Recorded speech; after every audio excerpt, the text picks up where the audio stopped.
I also believe that as leaders, we saw firsthand things that maybe we were able to have blinders on in the past. For example, when we all were in lockdown with COVID, we saw staff and their living conditions. We were no choice but to be invited into their home. We saw people who did not have internet connections. We saw people trying to work off of their beds. And those were realities that we, again, could have blinders on in a pre-COVID environment that we could no longer have blinders on. I mean, we had to send devices to be able to have individuals to be able to connect. We needed to make sure that people had something that they could sit on to be able to work. And that's what I mean by COVID invited everyone into each other's homes and into each other's lives in a way that had not been done so before. I think, again, we have a greater appreciation for working mothers and working fathers and trying to balance doing their jobs and at the same time ensuring their children are being educated. People sharing common spaces and common internet as people are trying to, two-parent households are trying to get work done and kids are trying to get schools done and extended families are all trying to exist in a way that none of us ever thought we would have to see ourselves trying to exist in a pre-COVID world. That question caused me to pause because I think a few years ago I would have answered this differently. But right now I think Navigator is number one.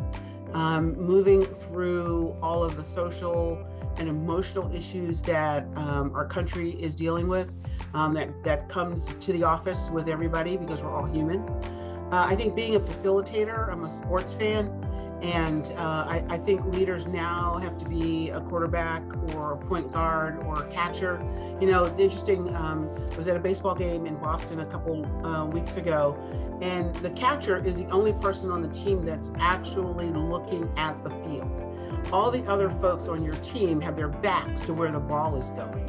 And so, you know, it's that one person who's leading the effort and helping you to navigate the game. And leadership is like that, right? Someone has to have their eye on where the ball is going.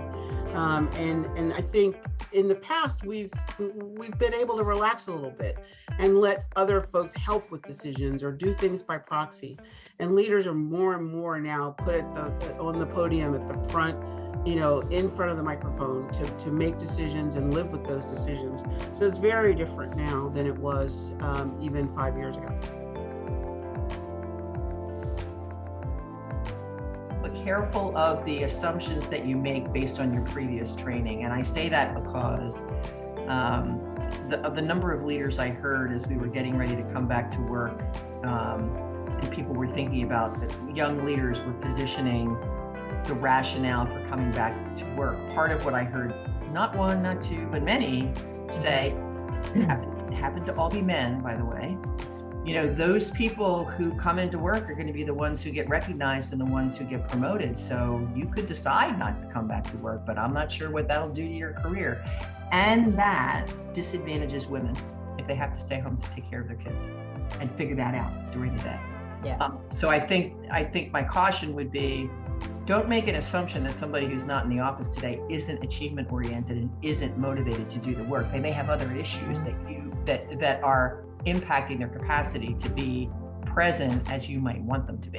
Have open dialogue around that. Understand what your employees are doing in, you know, the other 90% of their lives when they're not in front of you, because it doesn't go away. We're no longer able to pretend that the people who work for us are not human beings and don't have things they have to manage, because we all do, all of us.